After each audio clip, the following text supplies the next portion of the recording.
Did he start it? Okay, great. Well, welcome everyone. Thank you so much for joining us today for our Douglas County Homeless Initiative meeting for August 10th, 2023. Really pleased to have you all here today with us. This continues to be a really exciting group, seeing a lot of positive change in our community. We're going to go through a little bit with First Step Denver, and we're really pleased to have Sean Hoy, the Director of Programs, here with us. Wonderful partner. We're really glad that he's here. We are going to go through some updates for the 2023 summer point in time counts, and I'll give you the sneak preview that virtually all of our municipalities are in incredible shape and are really seeing a decrease in that point in time, so good job. We will go through our HEART update with Deputy Luke Ward. And then we'll go through our public awareness update from Wendy Holmes. She's going to show the new HEART video and then the EDCs and Chambers business page promotion to help with all of our businesses. We will have an executive committee member update.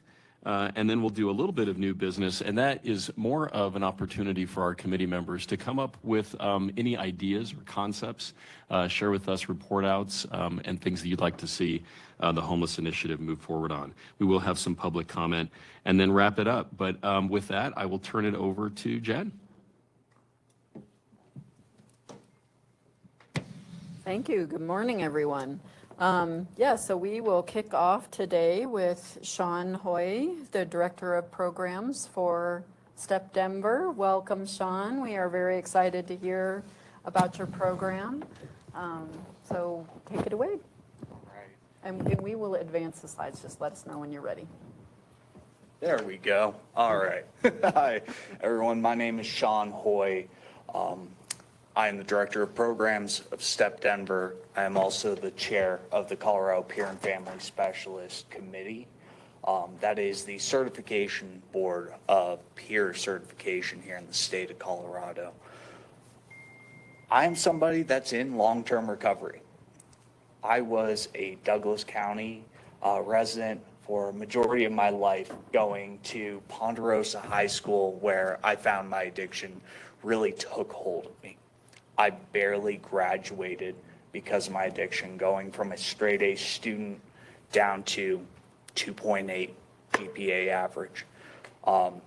This program, STEP Denver, is something that is near and dear to my heart because it is a program that saved my life. It is the reason I get to stand here in front of you all today and share what this program has to offer to not only the Douglas County community, but the state of Colorado as a whole. So STEP Denver, we're a men's peer residential recovery facility, meaning that we are non-clinical. We do not offer any doctors. We do not offer therapy of any sort. We focus on the peer side of things, meaning that our residents get to work one-on-one with our program staff that is made up of everyone who is in recovery and has also been through the program themselves. We have found that this interaction makes it much more easy for the residents to understand what they need to do when they're speaking with someone who has that same experience. That was my experience. I had spoken with therapists, with doctors, and I always had that excuse of, well, hey, sure, you can tell me all the science behind it, right? But you don't understand where I come from. This program, we understand where you come from. That excuse is out the window. Our program focuses on 4 core principles: sobriety, work, accountability, and community. These are all the main standpoints of a solid recovery. So, next slide. In our program, the residents are required to hold themselves accountable to achieving these steps in their recovery. It's a 4-phase program that starts with stability, right? Regaining oneself. During that phase, you're going to begin engaging in outside peer communities, 12-step based or the other options out there, Life Ring, Smart Recovery, things of that nature. It's important that you get yourself engaged and start to get to know your community members that are also in recovery outside the program. You're not alone in this. You also are going to be required to hold a full-time tax-paying job. That is something that our career counselor, the one that our gentlemen have the ability to work with throughout the entire stay, assist them in doing, from the identification side of things up to looking for that next level career position. We recognize that during addiction, for myself, I wasn't giving back to my employer. I was stealing from them. I was wasting their time, not showing up to work. This is our opportunity to start giving back to the community as taxpayers. So in that period, they're going to be starting off with something simple, dishwasher, server, and then moving their way up the ranks to what we hope will be a career level where you have insurance, 401k, things that are going to sustain you once you are outside of our program. And while you're working, you're required to save money. Now, saving money was not a forte of mine. I didn't know how to save money. A savings account was something I knew as always having a $0 balance. And having somebody hold me accountable, checking to make sure that I'm holding myself accountable to saving, is what allows me today to have a savings account, to make me feel confident that I can be a father that won't have to stress over every dime, every penny when that day comes. Our residents are required to, most of all, maintain sobriety. We are a zero tolerance program, meaning if you use while in our program, you're out. That's the end of the road. During this time, residents are learning coping tools, skills, so that they can maintain their sobriety while they're out in the real world. That's one of the big things that for myself I recognize is oftentimes I learned how to maintain sobriety while inside a place, but as soon as I was out, that went out the window. I didn't have a structured place to come back to and regain those connections with my peers that helped me maintain those skills. We also have our residents meeting with our peer coaches one-on-one once a week during their stay. Again, these are gentlemen who are alumni of our program and also are maintaining their own recovery, have to be out in the community, working their own programs that they learned while in our facility. These peer coaches are going to assist them in, like I said, learning how to save, how to maintain a job, how to uphold their recovery and be that citizen that we all want to be. We also have residents learning and engaging in daily life skills, cooking, cleaning. You know, our residents are required to make their beds every morning. I still make my bed every morning because that was something I never did. I had a mattress on the floor of my apartment, right, with a blanket on top of it, nothing else, right? So to have an actual bed with a full set of sheets that I get to come home to and see made up every day reminds me of how far I've come. It might seem very trivial to some, but that means the world to me because that's something I never accomplished. I feel good when I come home. It shows that I am maintaining a structure in my life down to the simplicity of a made bed. Our residents are required to cook their own food, supply their own food. That is a key part of living. And hate to break it to you, but eating out gets expensive very quickly. Ramen, not the healthiest for you. So we have a nutritionist that comes in on a bi-weekly basis that meets with our residents, that teaches them how to cook, eat healthy on a fixed budget, and shop smart. We also have our residents doing their own laundry. You don't live at mom's house anymore, right? This is part of life. You need to know how to do your laundry and maintain hygiene. Budgeting, self-care, learning how to enjoy life as a sober member of the community once again. So important. I remember making a comment to my brother one time saying, I never see myself having fun without having drugs or alcohol in my system. I was so wrong. I have never had more fun at a Red Rock show than I have in sobriety. The ability to actually communicate with my friends on outings, not worry about, is the bag running low, right? Do we need to get another bottle? You know, these are the things I never thought I would experience, but STEP helped me learn how to do that. Again, that's why I get to stand here today and speak with you all.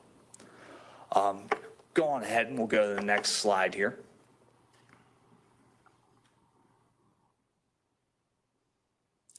So our program, our fourth phase is sober living. This is where our residents are going to be living in a 5-bedroom house with their peers. They are not under the supervision of staff 24/7. They get to experience what sober living is like outside of a facility while still having the structure, the tools of staff to come back to. They're required to come back to our facility during their time staying there. Once residents progress out of our sober homes, they're alumni. They haven't completed the program. There is no completing recovery, right? This is a ongoing task that you're going to be doing for the rest of your life. You don't look at it like that. Otherwise, you're overwhelmed. My parents freaked me out with that. 24, day by day, right?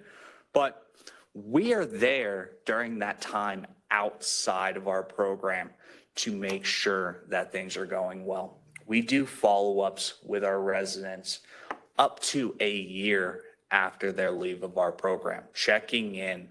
Their peer coaches that they worked with in the facility are the ones giving them a call.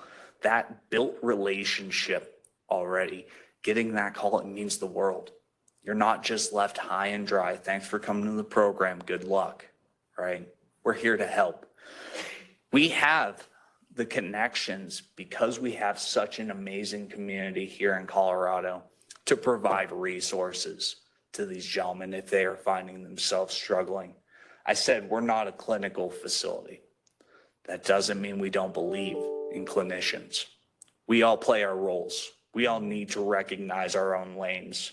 None of us can accomplish every aspect. We need to recognize where we are professionals and what we can do to help. And we have the ability to resource broker and send our gentlemen to those professionals when the time comes. We encourage our alumni to return to the facility, stay connected. You know, it is a proven fact that those that stay connected with the place that they maintain their sobriety initially at have a, I'm not going to quote a percentage, higher percentage of maintaining long-term recovery than those that do not. It also encourages those gentlemen that just came into our program that this is possible. Nothing is better than speaking with somebody that says, hey, I was just in here a month ago. I know what it's like sitting there. I'm not a staff member. I'm somebody that went through this program that has my own job outside of here, and I still come back because this is what it means to me. This is what recovery looks like. And that's a motivator. I met a gentleman while I was in there that told me his story of his stay at STEP. And he said, you know what? If I can do it, so can you. That's all it took. That set a fire underneath me to continue forwards. We also provide that continued recovery coaching, very similar to what they experience while in our program of, hey, are you attending meetings still? Are you talking with a sponsor? You know, are you staying engaged in self-care? activities, not just trying to work the time away. Work doesn't mean recovery. I've tried it, doesn't work. And during this, we're helping these gentlemen, but we're also collecting data. We are a data-driven society. STEP Denver is a private organization, and we are privately funded. We do not accept any government funding. It's one of the reasons that none of our residents are allowed to accept any government funding outside of Medicaid. No food stamps anymore, right? SSDI, things like that. Those are going to be outside of our scope. But we recognize it as important to give back and stop taking. We have that ability. I ask for money all the time. I had more than the capability to be out there in the workforce and putting in the work myself. And this is what these gentlemen are achieving today. So with this outcome data, we'll go to the next slide here. And I'm going to show you the difference between gentlemen that stay through the entirety of our program and those that do not in long-term or 6 months to 1 year sobriety, contact rates, and also their employment levels. So if you take a look, I'm going to focus on the 1 year because I think 1 year is really important when it comes to how successful the program can be. Gentlemen that did not stay through the entirety of the program, meaning went to sober homes and stayed there, we were only able to contact 58% of those gentlemen, meaning they didn't get that opportunity to build a standing relationship with the staff, meaningful, something that inspired them to keep coming back. Those gentlemen, 55% of them that we contacted are still sober. Only 73% of those. Now, mind you, I say only, that is impressive still, right? But 73% of those gentlemen are still employed a year afterwards. The gentlemen that completed our program, after a year, we were able to get in touch with 100% of them. Now you're saying, Sean, hold on. You only contacted 87% at 6 months. How does that happen? Well, that other 13% were gentlemen that were struggling, that weren't willing at the time to pick up the phone because of shame or guilt. When we keep calling, at a certain point, you recognize that, hey, I do need that assistance. And because of that pre-built relationship, they were willing to pick up that phone and speak with our staff, and we were able to help them through and finding resources. 83% of our gentlemen, after a year that went through the program, are still in sobriety, still keeping connection to an outside community, giving back to the sober community. And 92% of those gentlemen are still employed today, still have the opportunity to come back to STEP, work with our career counselor, but most of all, give back to their communities by being taxpayers, which allows us to do things like this. So with that, I want to say thank you so much for everything you are doing here in Douglas County. This is absolutely incredible, the moves you are making, and it means the world to us here at STEP Denver, as well as the recovery community. Thank you. A big round of applause for Sean Hoy. Sean, don't run away. I know this group will have a couple of questions for you, but before we go to questions, I just want to say, first of all, thanks to Rand Clark and Jen Eby for introducing me as a commissioner to STEP Denver. And no shocker there that you are a Douglas County guy. I mean, it was really phenomenal meeting with you. I think one of the things that stood out, not only these really stark statistics showing a wonderful return on investment, but I think you shared with us that you kind of went through the criminal justice system, and you're pretty public about that, and that on the back end with sentencing, you were given the opportunity to pursue recovery. Can you share a little bit about that? So that's something that has colored my opinions around some of the societal aspects. I think accountability when it comes to, the way we're doing things is what saved my life. I found myself held accountable for my actions purchasing illegal substance by the Arapahoe County Sheriff's Department on February 6th. Funny enough, my sobriety date is February 6th. Wonder why, all right? That intervention of law enforcement is what gave me time to sober up in jail and wake up to the reality of this is where my life is leading me. And if I don't do something now, I'm going to continue doing that, spinning my tires, going back through the system time and time again.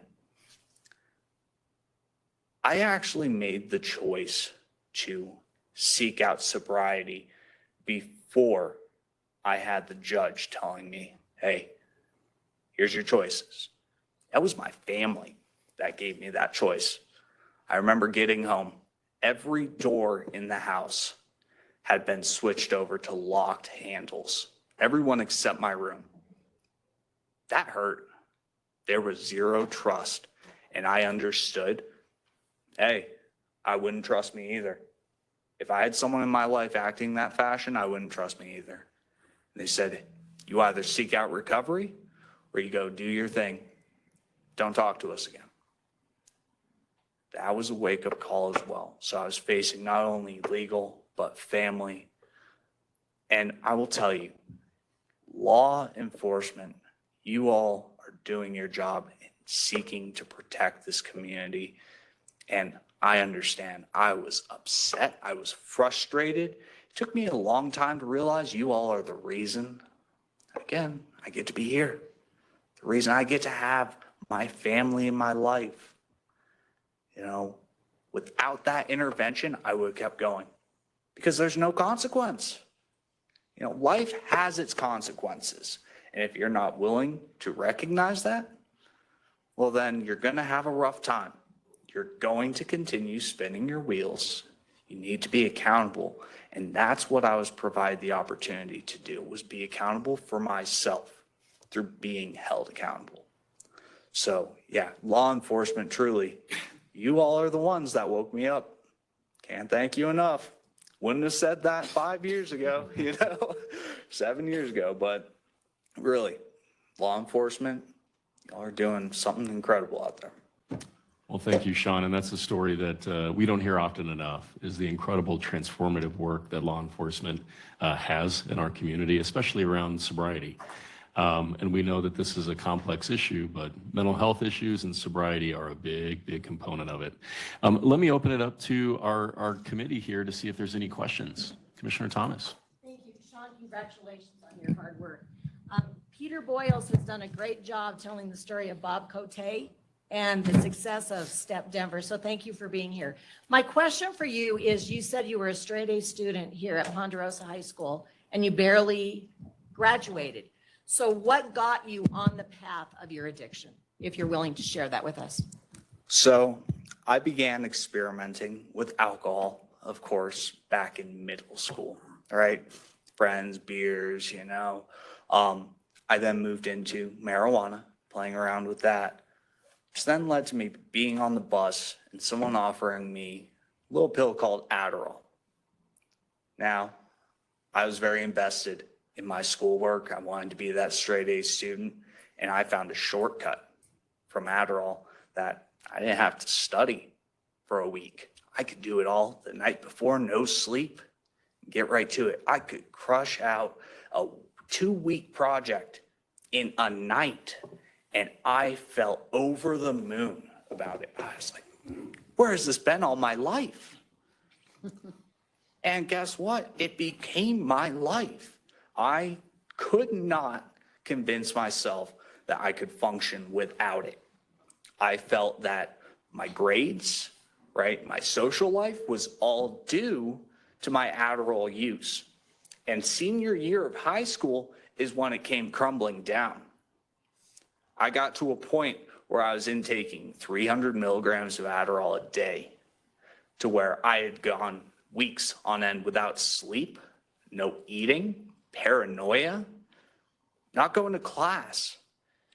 It all came crumbling down. And thank God for the teachers there, because they worked with me and were able to assist me through that because they recognized the struggle I was going through. And by the skin of my teeth, so yeah, it was truly Adderall that drove me into the depths of addiction and gave me the willingness to try new things because, hey, if this is good, I'm going to take the advice of others who say this next thing might be better. So it just spiraled out of control from there. Thank you, Sean. Thanks, Sean. Yes, Councilwoman. Thank you so much. Your story is so inspiring, and I'm so proud of you for being able to stand here today before us and share your story. So thank you so much for that. I had a quick question about September. What is your capacity, and typically how many spots of availability do you guys usually have? So our Larimer facility, the facility where all gentlemen start out, is a 60-bed facility. On average, we have between 5 to 10 beds available during the winter months. Now, summer, it's easy to be out there, not deal with consequence. So right now, we currently have 15 beds available. That fluctuates on a daily basis.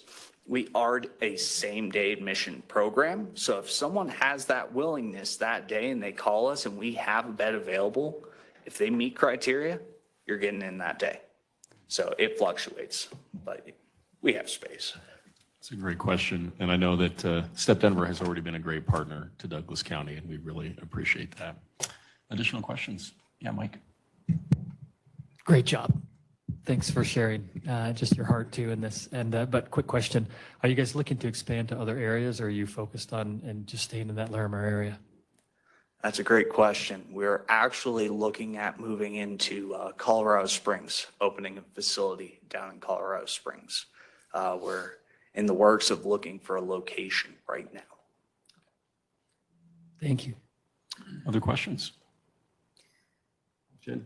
Sean, can you talk a little bit about, you have very impressive employment numbers. Can you talk a little bit about the supports that you give the people that you're working with to kind of encourage that and support that?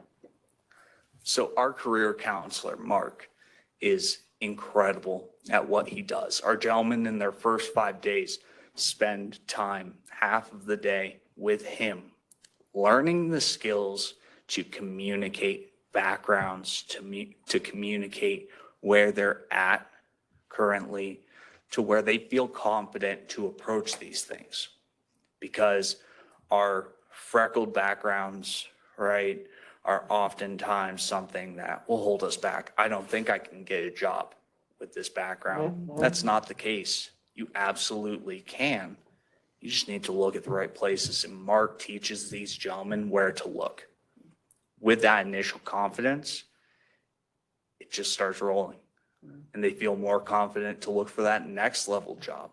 Well, hey, if I can get this job, why shouldn't I try for that next one? And we just see it grow and grow. And these gentlemen, one of our gentlemen that just left our program about 3 months ago is working for Lockheed Martin. I mean, how incredible is that? But that's one of those things. If you had asked him when he first walked in, never would have thought possible. And Mark, he has a way of making you feel comfortable and confident to get out there. And I'll tell you, after your first 5 days, you have to be out of house from 7:30 in the morning until 4 p.m. every weekday. And you get to choose what you do with that time. This is where that self-accountability comes in. But these gentlemen have gone through that inspiration period to where they look for that job, they find that job, they work that job. Great. Thank you for sharing that. I think that's a really important point that needs to be heard as far as success, encouraging success for people. Absolutely. That's great. Another round of applause for Sean. One more quick question.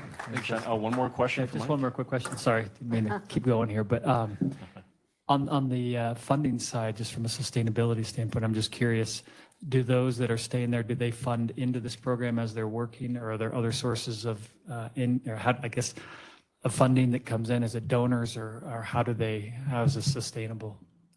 So our residents pay initially $220 a month to stay in our program. That first 5-day period actually earns them 15 days worth of credit, which means at the end of that, they still have 8 days to go, find a part-time gig to earn some cash to get them through the next week, next month.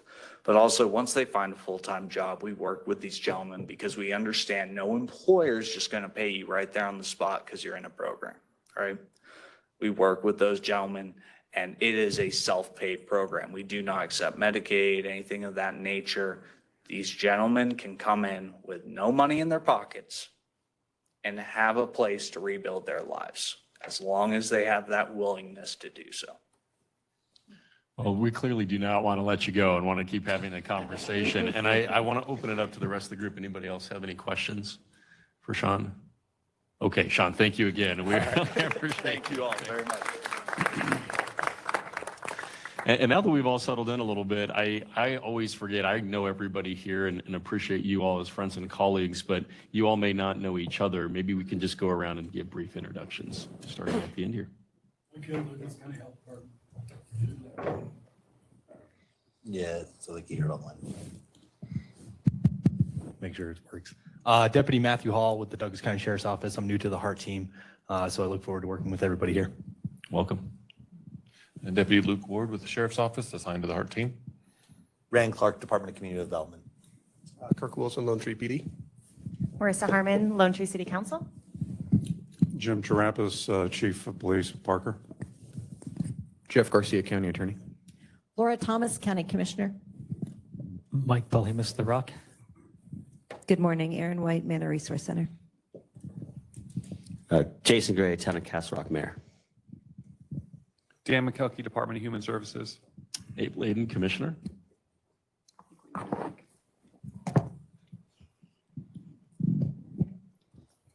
Jennifer Eby, Douglas County. Mike McIntosh, Douglas County Sheriff's Office. Laura Hefta, Parker Town Council Member. Wendy Holmes, Douglas County Communications and Public Affairs. Great. And then for our guests online.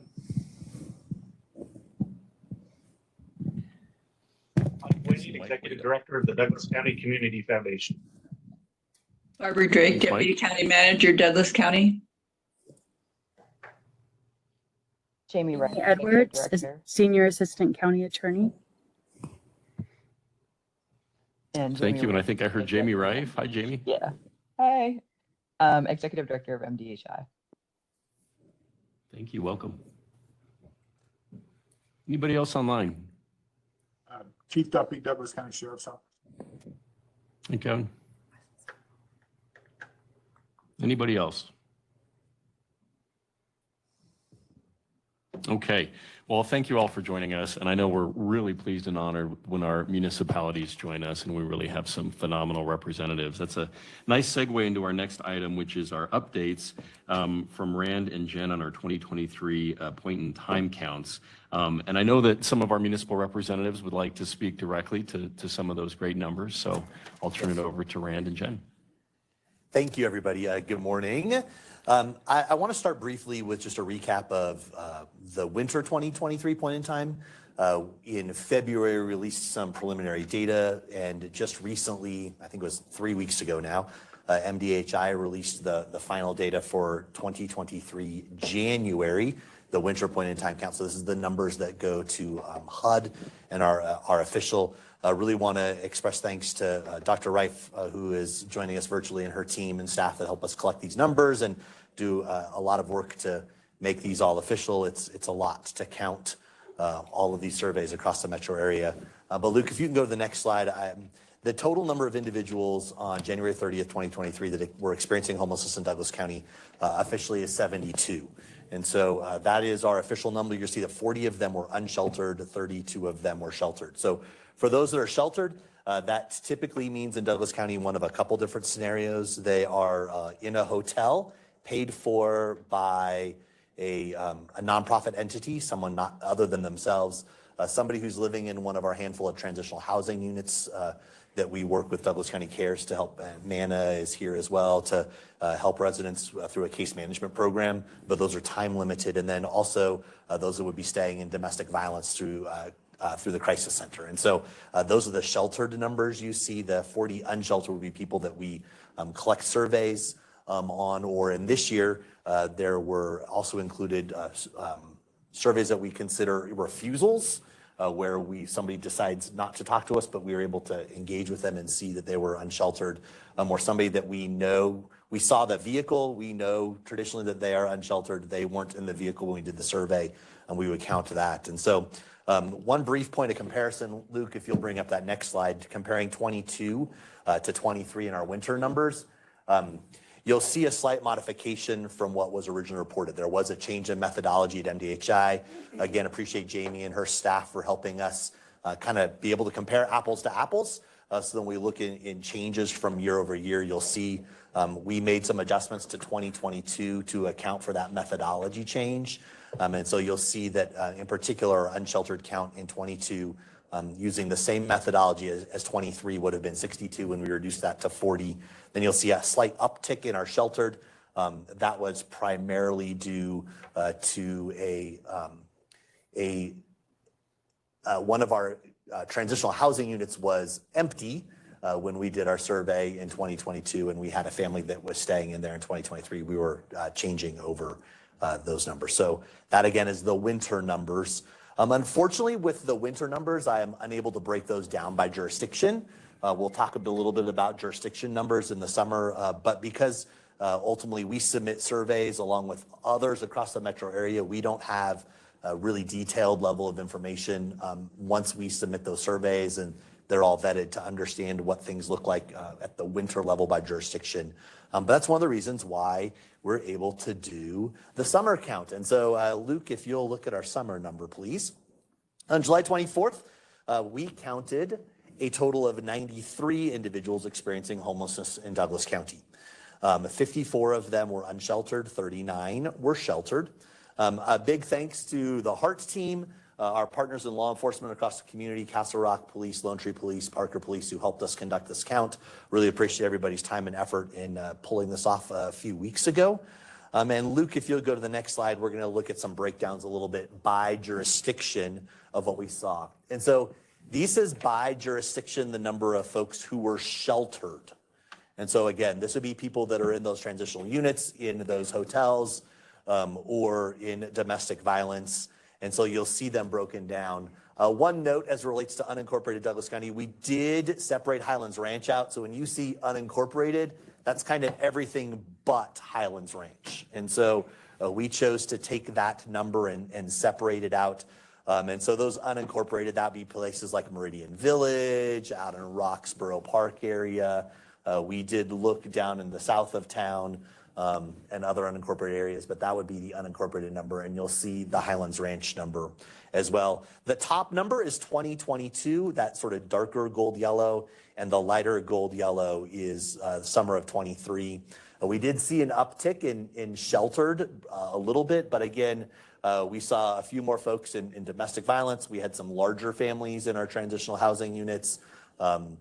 But primarily the same. I think this is a good reference to understand what we are able to do to help support our residents who want to engage in services and are being supported by programs like DC Cares and by the Crisis Center. Luke, if you go to the next slide, we will look at the unsheltered by jurisdiction. And so again, this is unsheltered by jurisdiction. You'll notice that the top sort of darker color is the 2022 number, and you'll see the larger number in sort of the lighter color down underneath. We did see a significant reduction in 2023 in all of our areas except for the town of Parker. And I know Councilmember Hefta would like to speak towards that, and I'll give you the opportunity in just one moment. But the big difference here is, if you remember back in January last year, we did the summer point in time, like I think Greg and Tiffany, it was like their first week on the job.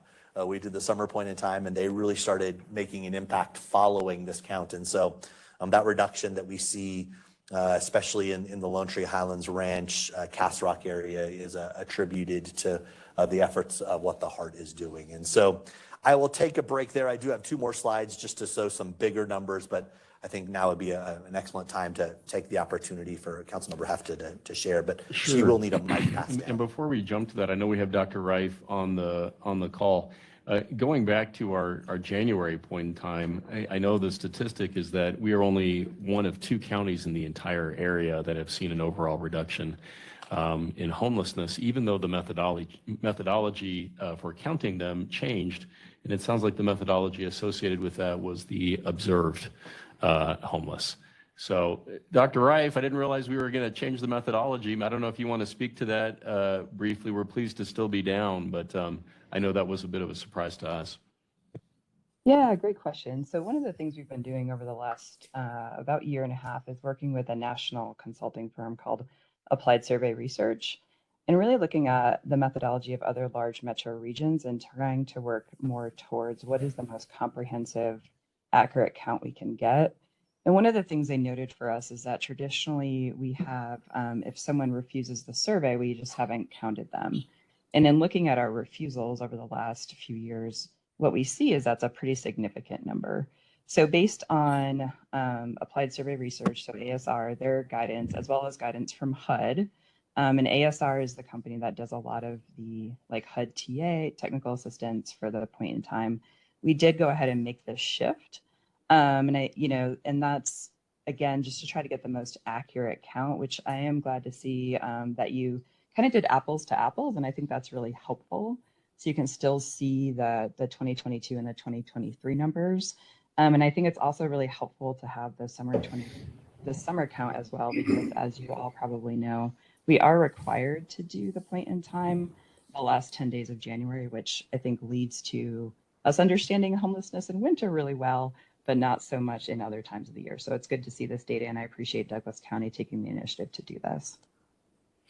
Well, thank you for that, Dr. Reif, and we appreciate our research scientists, and accountability and accuracy is a priority for us. So thank you, and we want to see those numbers. So I think that's good.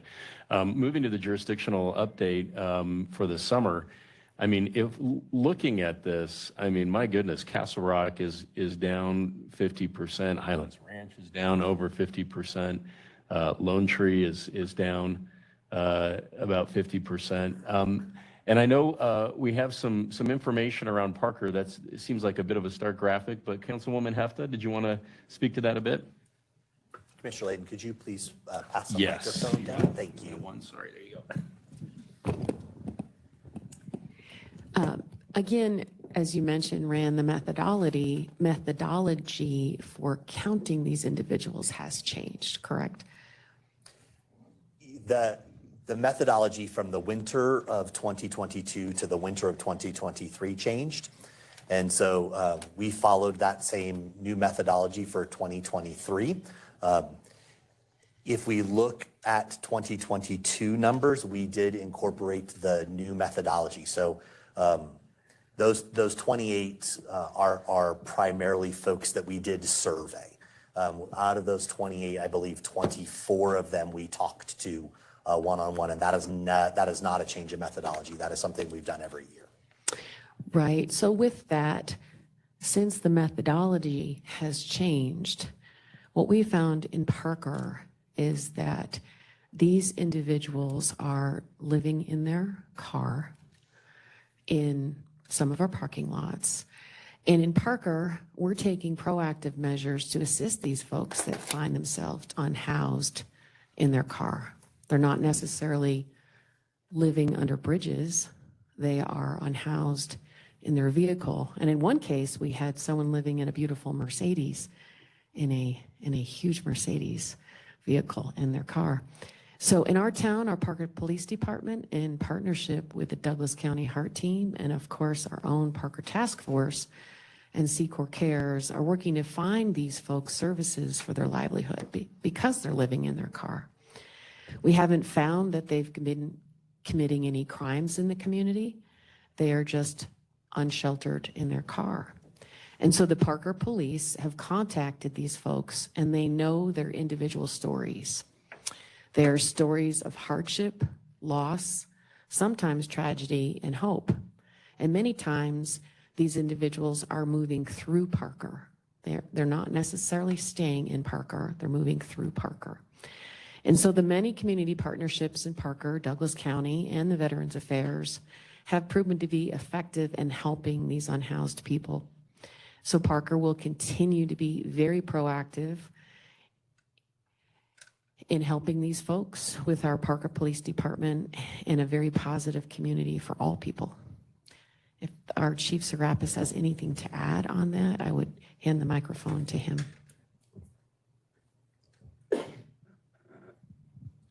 No, that's correct. And we've contacted a lot of these folks, throughout, the routine patrols that we do throughout the parking lots on different shifts. These aren't folks that we're getting calls to that are committing crimes. These are folks, kind of like Councilmember Hefta was saying, that have fallen on hard times, and we're trying to provide as many resources as we can for them. So, with that, they are transitory a lot of times. We've contacted people in one of the parking lots, like Planet Fitness, and they work. One of the individuals works at Planet Fitness, so they're staying there. They're using the facilities, and some of these folks really that we contact and we offer resources to refuse the service. So, we're working with them to try to provide as many resources as we can.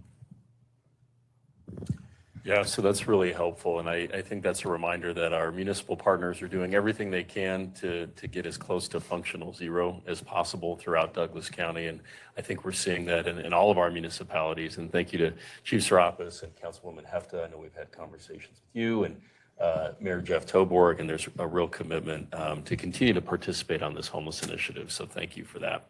I know that as we continue to accelerate and improve upon our HEART teams, that there will be a greater opportunity to partner there.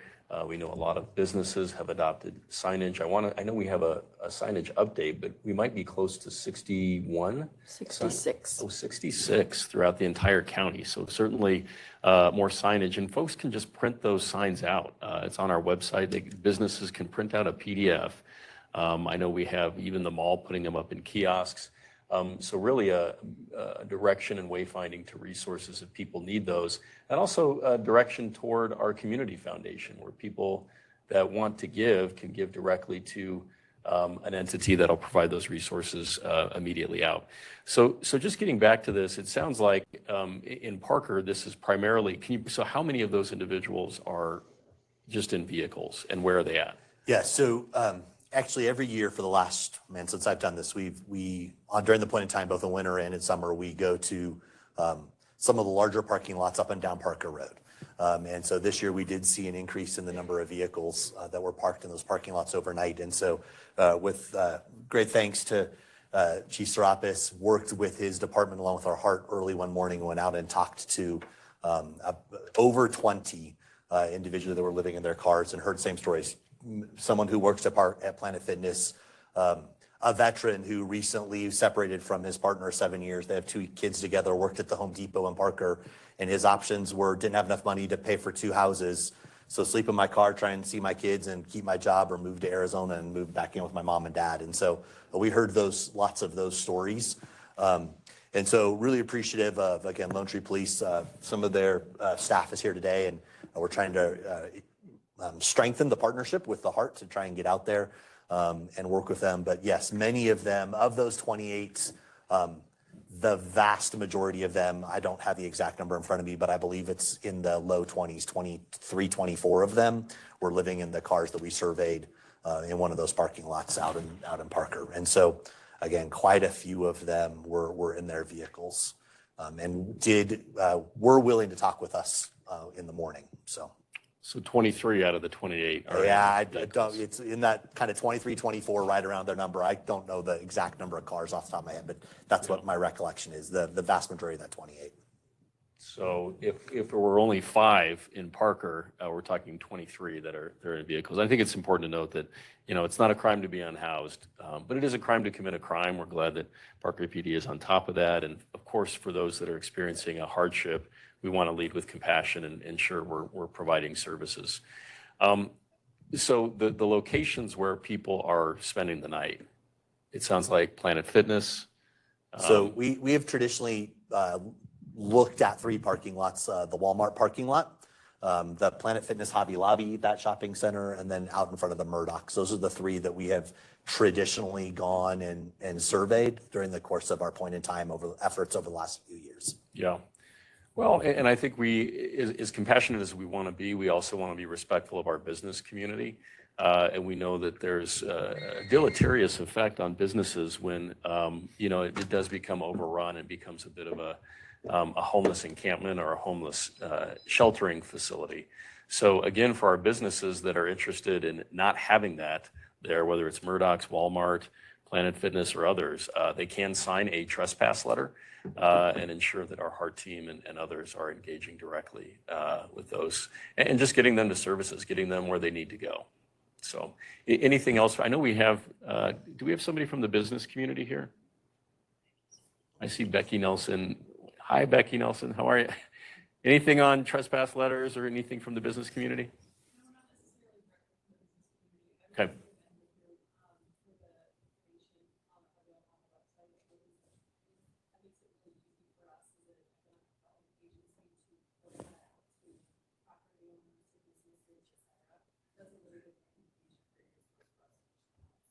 Great. Thanks, Becky. Sorry to put you on the spot, but I always appreciate you being in the room. Let me turn it over to our other municipal representatives for all this good news we're seeing. I just have 2 things quickly. I was able to participate in the point in time count this year. I rode with Rand, and I just wanted to express my gratitude for the work you and the HEART team and all of our different police departments are engaging in our sheriff's department to make sure that this count is accurate. And I learned a ton along the way, so thank you so much. But I was curious, can we, from either now or in the future, especially with the summer point in time count, break out, would it be accurate or okay to break out where the unsheltered population is if we're looking at cars or tents? And would that be a good metric to just keep our finger on the pulse from here and into the future? Yeah. And we do have that data, and it's something we can share. It's always a matter of what you all are interested in. And then, to be quite frank, we did this 2 weeks ago, and I had to go take my son off to college. So we got this done, and I can certainly come back and dig into that a little bit more about who is. We do check how many are in their car versus are outside unsheltered, and we do have that data, and I'd be happy to provide that update and dig a little bit deeper. So. Are you talking about a specific geographic location, like the pinpoint? I think geographically, and then from the geographics, if we just looked at the breakout of, I think just so that we have the metrics to keep an eye on, are we looking at most of the population in a car, or is this a tent outside? And Brand, I appreciate the work. I know it's a lot of putting metrics together and presenting us the data pretty quickly. So I think it may be a good idea for us to keep an eye on in the future. Yeah, I love that. Government is best that is closest to the people. That's why we appreciate our cities and city council people so much. We're an open book, transparent, accountable. All of that data is available, no pride in authorship. So I think we'd be pleased to provide that to all of our municipalities, if that would be helpful to you. Yeah. Any other municipal comments? Mayor Gray. Thank you. Mayor Gray, Town of Castle Rock. I want to just commend the HEART team, all the different agencies, and especially our own home here in Town of Castle Rock, our police department. I have to leave. I have a heart out like in 2 minutes. So the new business part where you asked to come prepared with about the functional zero. I just want to say I think it's more the same. I think that our police department and I think other police departments do a really good job of continually going out and talking to our homeless. And I think that that's really, really unusual, unfortunately. But most communities don't do that. And it's kind of an out of sight, out of mind mentality. And I think that the police and the HEART team and others who are constantly going out and meeting our homeless and talking to our homeless and making sure they understand that there are options out there are really, really helpful for our communities. And I just want to say thank you. Thank you, Mayor Gray, and congratulations on your success in Castle Rock. I think that has been the methodology of the HEART team from the beginning, which is, asking people the dignity of their name and getting to know them on a personal level. I mean, they feel seen, I hope. So thank you for that to the Heart team in Castle Rock. Other municipal comments? I know Mike has, Mike can't wait to jump in on something here in a second. Anyone else from municipalities? Mike, did you have another? Yes, ma'am.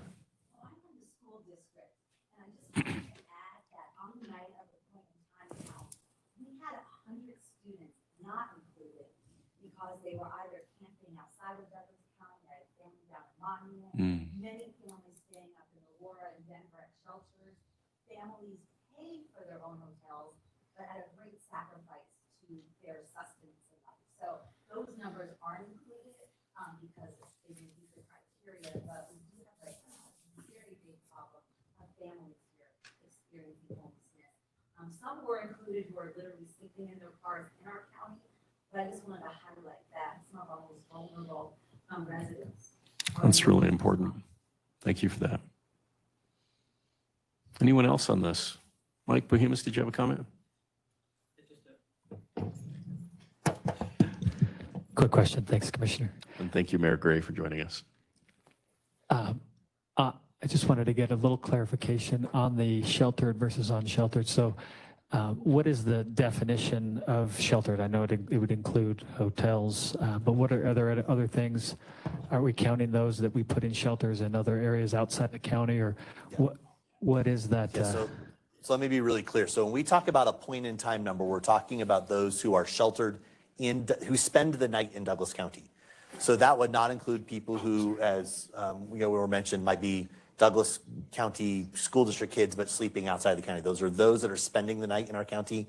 It would also not include somebody who's making their way through town that ultimately doesn't end up spending the night here, or somebody who has shelter in another part of the community that comes down for the day. So homelessness is more than just those who are spending the night. But when we talk point in time, we talk about those who are actually sleeping overnight here, not just coming down to shop or coming into town to go to the Justice Center or whatever that may be.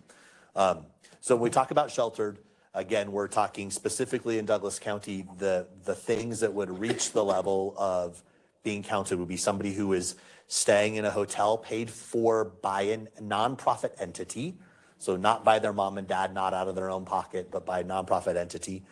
Somebody who is living in time-limited housing, meaning at some point in life they are going to be required to move out. That would be, for us, to be transitional housing, or those that were in a domestic violence center seeking emergency shelter from domestic violence. And so we do include our partners at the crisis center and the folks that they were sheltering that night as well. So those are included in our count.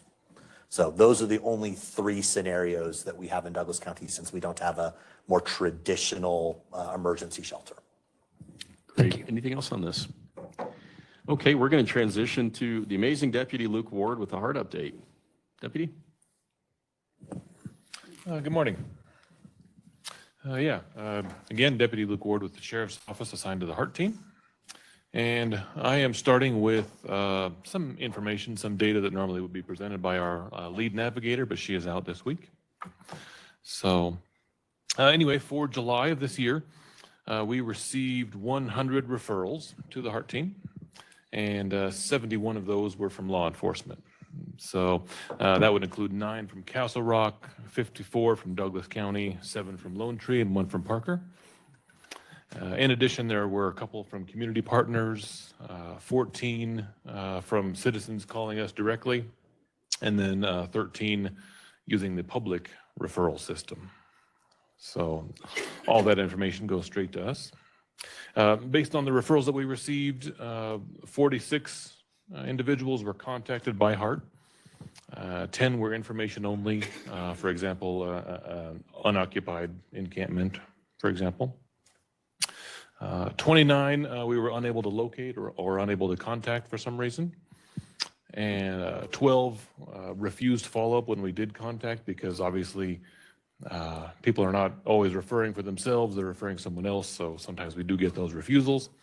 And then 3 more are awaiting additional follow-up from Heart. So of the 100 referrals that were sent in, 92 were unduplicated individuals, and that was just for the month of July. So, but for July, Heart provided new ongoing case management for 9 clients. 8 were referred to nonprofit community partners, and 1 was referred to a shelter of their choice. 4 were assisted with food, 3 with housing support, and 5 with transportation. So those are the numbers for last month. In addition, I have a short summary about the work done by one of our navigators. So Heart Navigator Greg Matthews came across a male who had been living out of his vehicle in Parker. The male reported that last year he lost his job, got a divorce, and needed assistance.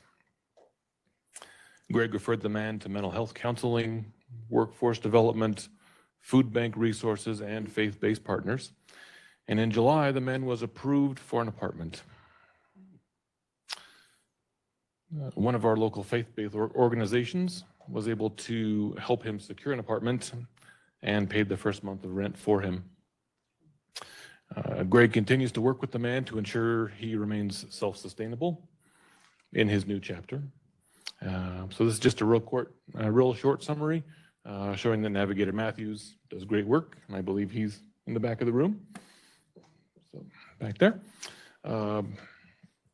Very good work. So next item for me is to introduce maybe a little better our new deputy, our third deputy on the Heart team with the Sheriff's Office. This is Deputy Matt Hall.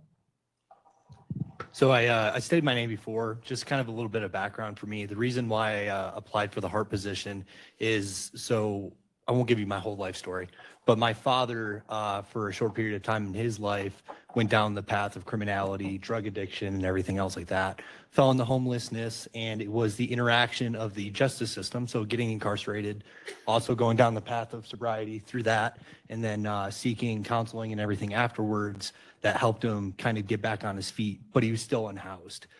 So there was an officer up in Syracuse, New York, that stopped out, helped him out, drove him to a job, got him a job, and everything else like that. So it kind of inspired me that when this position opened up, to kind of leave that lasting impression with these individuals that are experiencing homelessness. And so that's just kind of a little background with me of why I am really excited to be in this position. Well, welcome aboard, and we're so excited to have you. I think, again, this is recognition of the power of law enforcement when partnered well with navigation, social services, and behavioral health.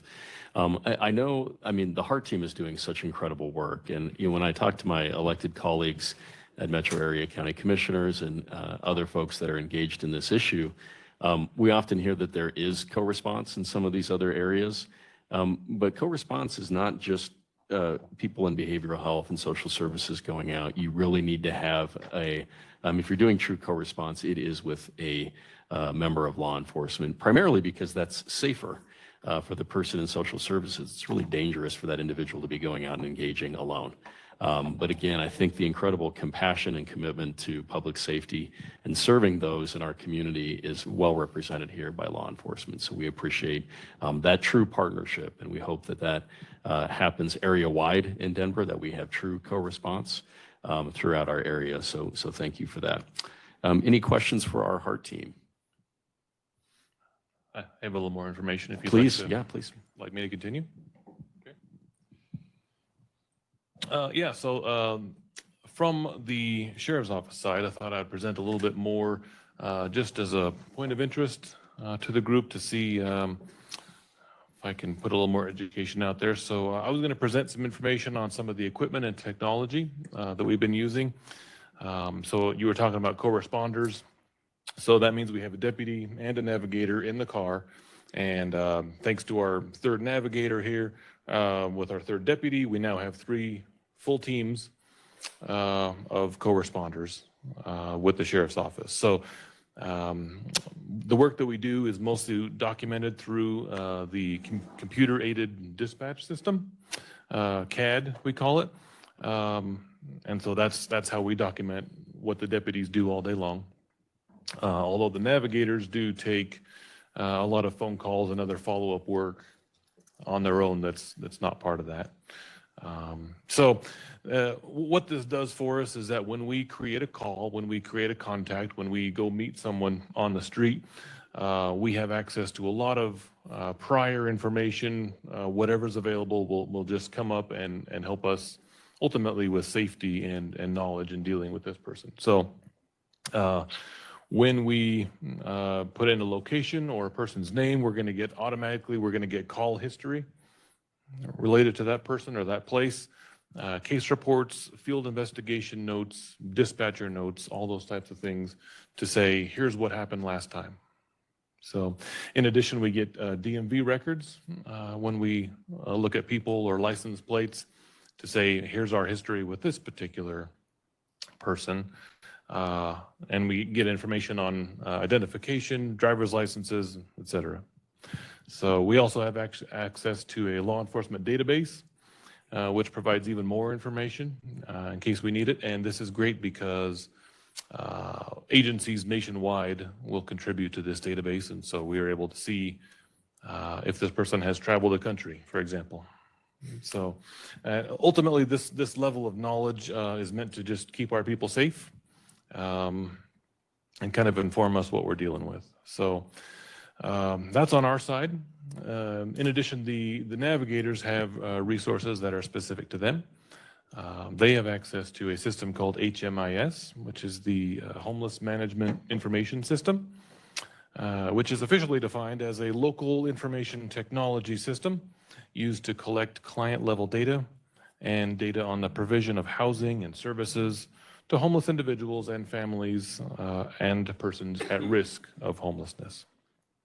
So through this system, our navigators specifically, since this is not for law enforcement, but they have access to a person's history of resources, clinics, financial assistance, et cetera, which really helps them direct the person where they need to go. Sometimes it even shows up that they have mail waiting for them at a particular shelter or organization that they've been to before. So it's very good. Our team has access to a database of resources. I believe this is one that we've created ourselves. When we find a person in need, we're able to look at a database of options that we have, including basic needs, employment assistance, food, housing options, legal assistance, mental health, nearby shelters, and substance abuse treatment. And I believe Step Denver is on there, so that's great. But it's an amazing number of options that we can present when we meet somebody in need. So that's good. And then the last update is regarding a little bit of technology that we've kind of shared between the two sides of the HEART team, between the law enforcement and the civilian side. I mentioned the computer-aided dispatch system before. So we now have all of our navigators on a new cell phone-based program that connects them to the police dispatch. So the navigators, when they are separate from the deputies, they can now see the list of pending calls on the screen that may require a HEART team to respond. The navigators can respond to these calls, get driving directions, add notes to the call, clear out calls, all while staying off the radio to allow for law enforcement emergencies to be aired. So that's fantastic. And then finally, dispatch and other deputies are now able to see the navigator's exact location on the map in case they need to call for help. So as we know, we go to all remote portions of the county. Our navigator may be in the middle of a field or down a long driveway. And instead of their help coming to the general area where the call was created, the deputy can now drive directly to that navigator's cell phone location, which is right where he is. So that's fantastic. And having that location was also great for the 2023 point in time count, because we were able to see where people were in case they needed to call for a little assistance. So I wanted to provide that update that we're doing all of this to not only help people a little better, but to keep everyone safe. Well, Deputy Ward, great job. And that is huge. I don't want anybody to miss that. We've talked a lot about co-response teams throughout the Denver metro area, that when you call, you may not get an actual person, and that should never be the case in Douglas County. If it's not going directly to a live person, what you're saying is it now gets routed directly to dispatch. So that's really exciting. I know that's a big improvement, and we're looking forward to seeing more from that. Any other questions for the HEART team? Okay, we're going to transition to Ms. Wendy Holmes on the public awareness update. Yes, you may.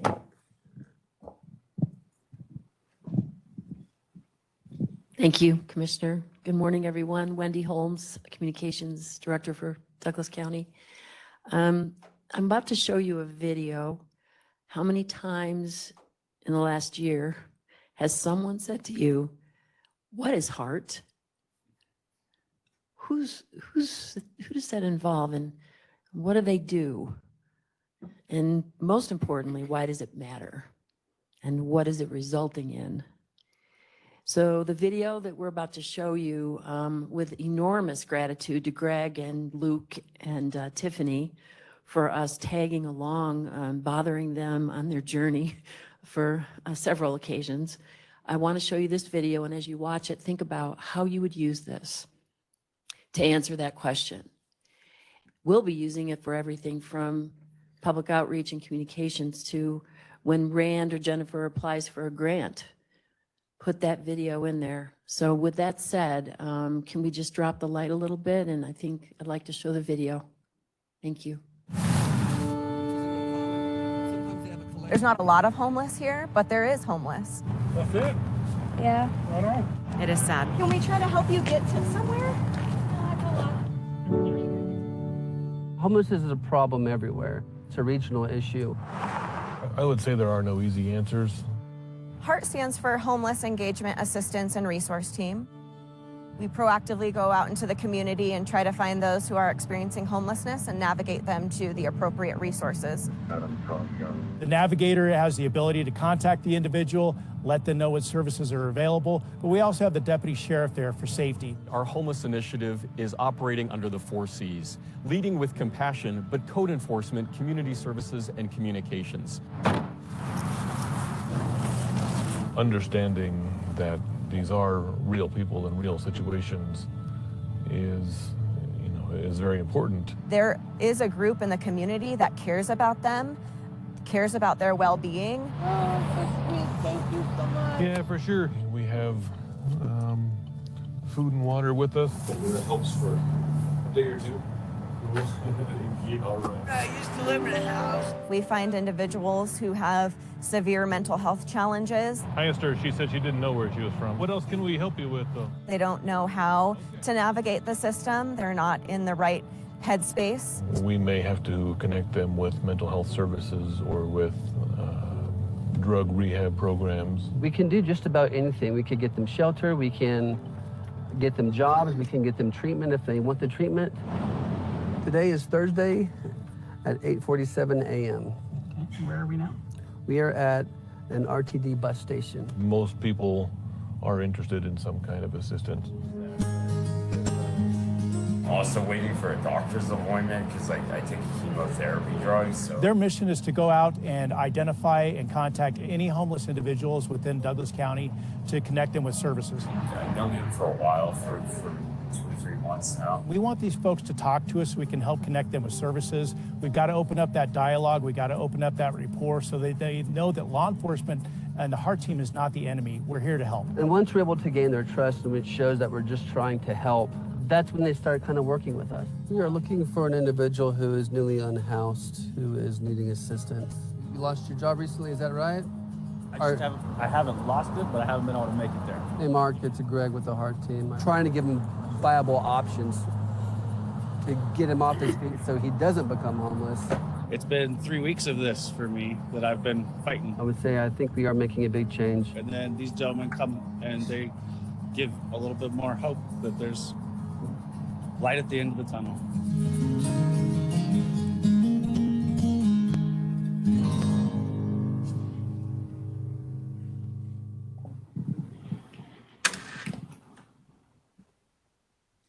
Obviously, the resolution will be better, is better on the YouTube channel than trying to push it through WebEx, but I think you got the gist of it. Please think about how you would use it. It's available for you to use. We'd be happy to send you the link. There's one other item, sir, that I'd like to share. With thanks to City of Lone Tree, Jeff Howell and Nate Jones and Becky Nelson with Denver South and Ellie Reynolds from the Northwest Douglas County EDC. They are sharing our homeless initiative business information webpage and the content on that to their members. So we have a push going out on that. Be happy to take any questions you may have. Wonderful. Great job, as always, Wendy. And I know that that's part of the leadership and direction from Councilwoman Harmon, who said, you know, there are people in your own jurisdiction that may not know what HEART is. And hopefully this will be helpful for everybody that we serve in the county. Any questions for Wendy? All right. How about a big round of applause for that work? Good job. Wendy, thank you very much. So with that, we'll move on to executive committee member updates. And I'm going to combine that with any new business. So if you happen to have discussion items or thoughts around new ideas or ways in which we can refine some of the ideas we've had, I would certainly invite your participation and thoughts around that. So we'll just open it up for any member updates. Chief Wilson. Good morning, everybody. So a couple of things. One, we're continuing to work with RTD. You've had a couple of different meetings with them. In fact, we had one yesterday to talk about how to coordinate efforts up on the light rail. I do have a couple of suggestions for the group. One is my handwriting's bad and my eyesight's bad. That's not a good combination.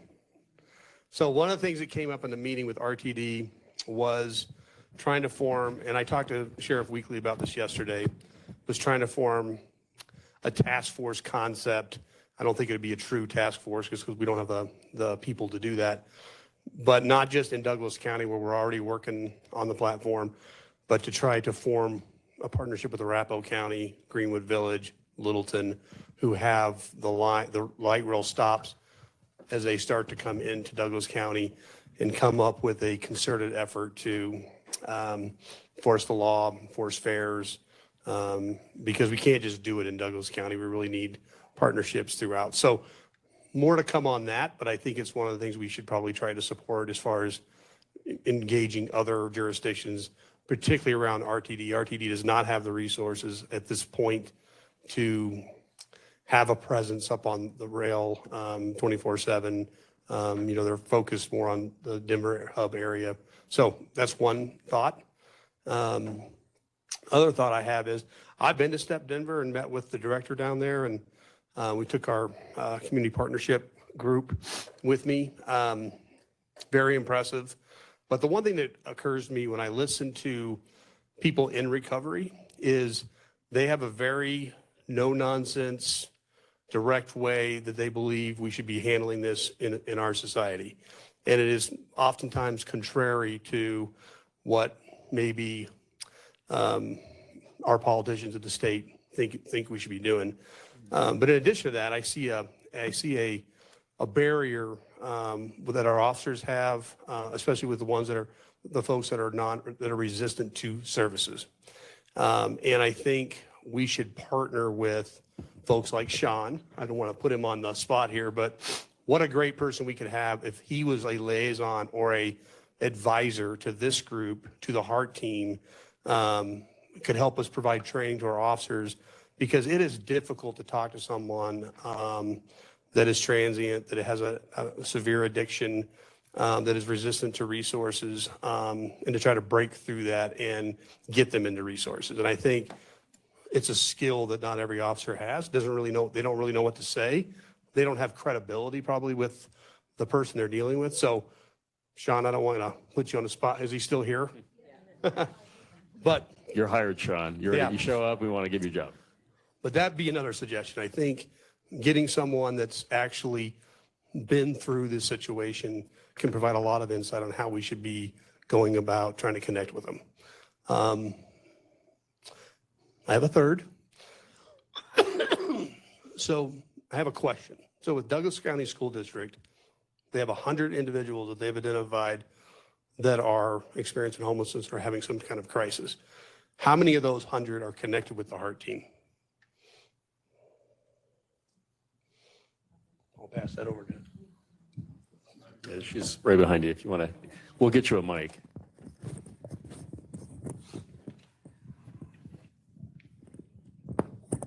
At least 4.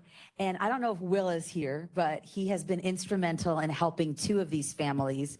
But even with all of the Heart Team's assistance, they are still in their car. It's just housing families is a little bit different, I think, than housing adults and single people. We are all calling the Goals program that they've come here.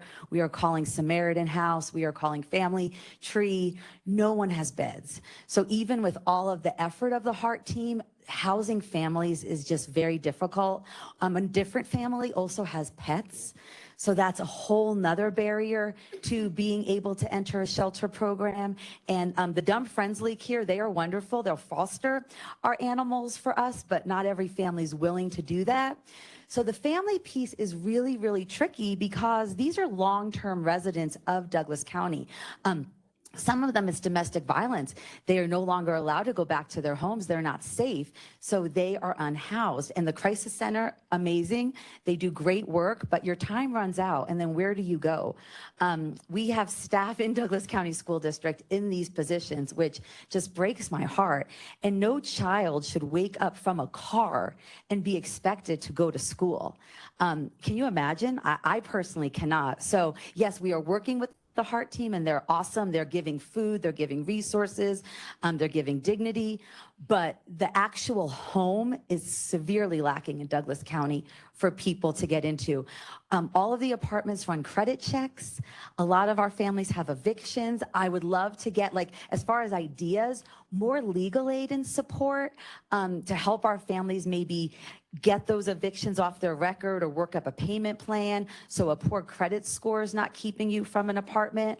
I highly believe our businesses, when we're developing areas like the canyons, we should have put in way more truly affordable housing that teachers and first responders could afford so we could all live here.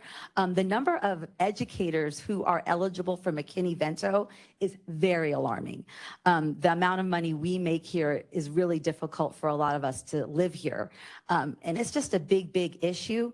But the actual unhoused children, I really feel like we need to maybe ask the Goals program, hey, can we build more beds? Can we get more? Because when I have families go through there, it's amazing. Like, I get great feedback, but it's actually getting into the program.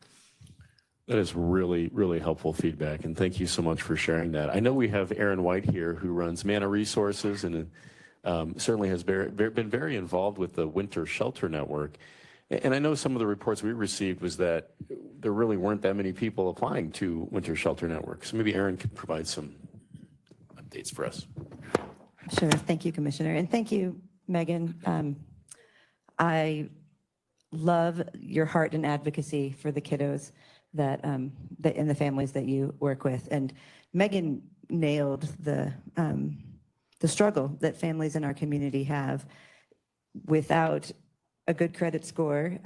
Getting into housing is impossible. And we have had resources in the community. You mentioned the Winter Shelter Network, but the model of the Winter Shelter Network, where families had to move each day, was not one that they felt was a better option than, for example, staying in their car. And so I wish I had a solution. We continue to, at Mana Resource Center, to work with the families experiencing homelessness that come through our doors and help them navigate their evictions, help them with employment, getting better employment, and advocating on their behalf, working with the housing partnership to see if there's ways that they can help get them connected to resources.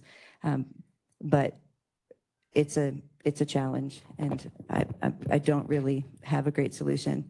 What we're seeing too is the recently our COVID rental assistance program that Douglas County operated for a couple of years, those funds ran out, as funds tend to do.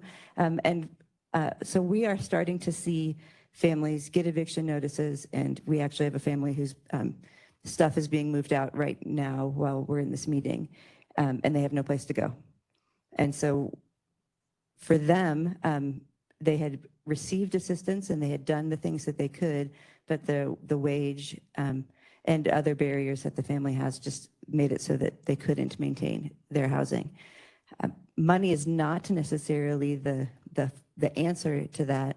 I think that it's a complicated situation, but I feel like the community partners, and Mike would probably agree with this, are feeling the increase in families and individuals that had assistance previously that are now going to be faced with real evictions. And so it's going to be a busy season, I think, as we help to get people to the resources that might help them. And I look forward to when Goals is open and operational so that more of our families can be served. We have a family on the waiting list there right now as well. So I don't have many solutions, but I think the partnerships that we have in the community working together to help families is the best that we can do right now. Yeah. Well, again, thank you both for your incredible commitment to families in our community. I think that level of compassion is how we like to lead in Douglas County. I'll just share, and maybe Commissioner Thomas would like to share as well, but the Board of County Commissioners has actively been working with Goals to try to get that moving forward and have that support, especially for families that are leaving really difficult situations. Obviously, our faith-based partnership is really significant to us, but it's a spectrum. I mean, we're seeing everything from people with severe, mental health issues and substance abuse issues up to families that are fleeing domestic violence and just need that transitional housing. We talk a lot about workforce housing in Douglas County, making sure that those who are essential workers, those first responders and teachers and people that are truly serving our community can live and work in Douglas County. And that's an ongoing conversation, I think, with our development community and through some of the planning that we have here in the county. But who else, Commissioner Thomas, anyone else want to speak to this issue from a county perspective? Yeah. Finish up. So one, I think 4 out of 100 is not a very good percentage of people connected to the HEART team. So one suggestion would be to increase that coordination. I know the HEART team is not the only resource in the community, but I would love to see that increased. I think it's heartbreaking when you're talking about folks who have no fault of their own are, unhoused, living in cars, especially when we're talking about kids. So I think, devoting some real attention to that would be, I think, wise for this group. And then the last thing I want to throw out is I would make a suggestion that we might move these meetings to more of a quarterly meeting format where it's centered around the point in time counts in winter and summer, and then of course 2 more on either side, only for the point of maybe reducing some of the redundancy that we talk about, and 2 would allow us to have more content from a bigger picture of what's happening in a 3-month window versus a 30-day window. So just throwing that out to the group. Well, I that's all I appreciate have. that. Thank you, Chief. And we know, huge debt of gratitude to Lone Tree, because we always say you're the beautiful welcome sign to Douglas County, but you encounter so much right there at Lincoln and I-25 as folks come down. I've yet to be at a homeless initiative meeting where we haven't had new and really interesting information. So I think my encouragement would be, let's keep it up until we get to functional zero. But I think it's important that we're really careful about that compassion piece. This is kind of where places like Portland, Seattle, and San Francisco got themselves turned around. No doubt, for people that are facing a hardship, we want to make sure that 100% of people that have a need are having their needs met. But we cannot turn a blind eye to the massive percentage that are saying, no thanks. We don't want your money. We don't want your resources. And then the big percentage of those service resistant that are actively committing crimes in our community. So having that law enforcement presence and really addressing that honestly and well is, I think, going to be a significant component of all of this. What other updates and comments before we go to public comment? Anything else from our members here today? I do have one from James Schultz, who is on our executive committee. He's the owner of Perry's Pizza, but was unable to join us today.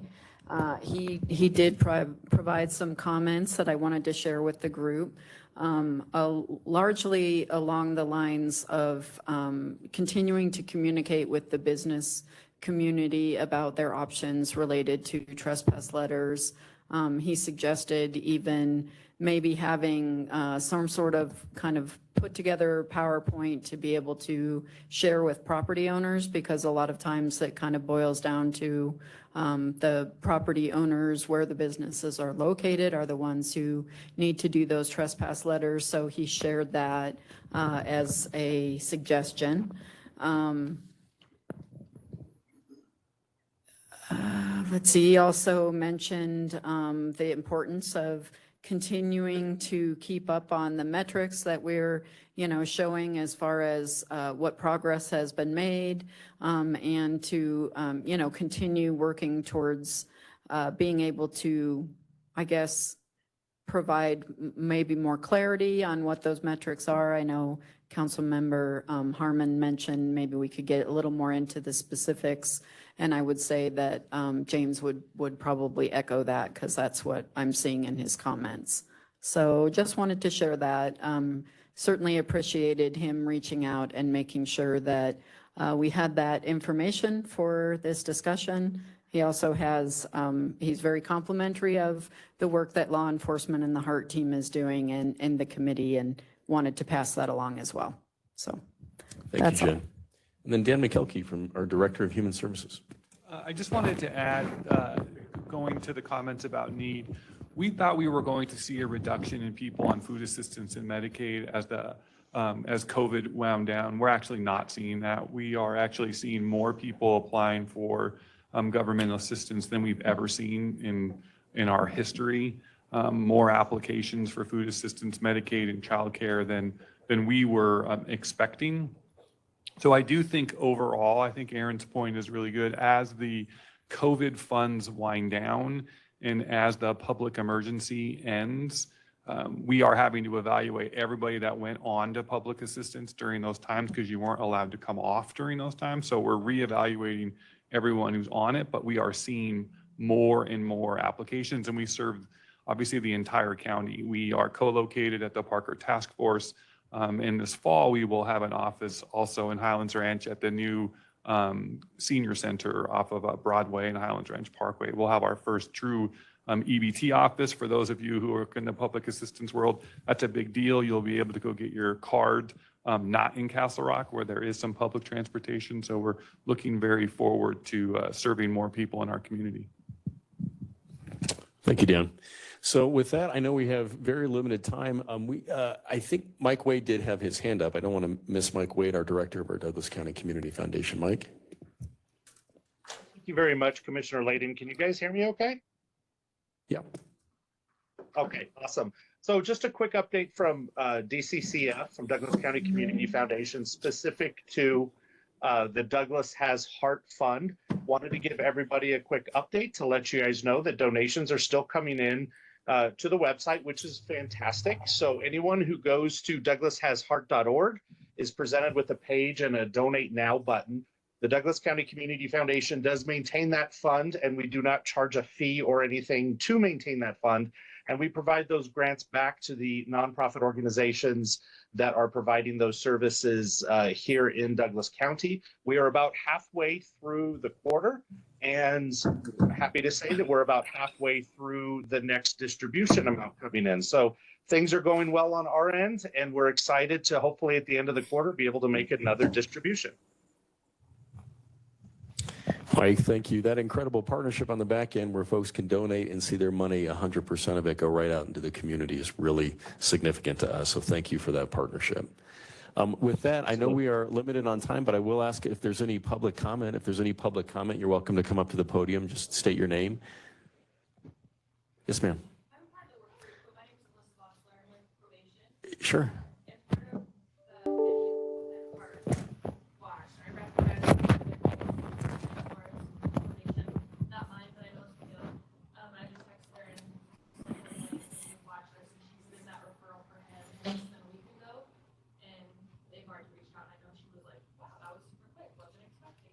Wow.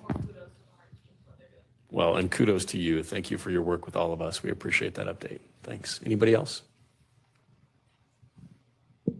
Okay, with that, thank you so much for joining us today. We'll convene again here shortly and get out an agenda for you all. Thank you for participating.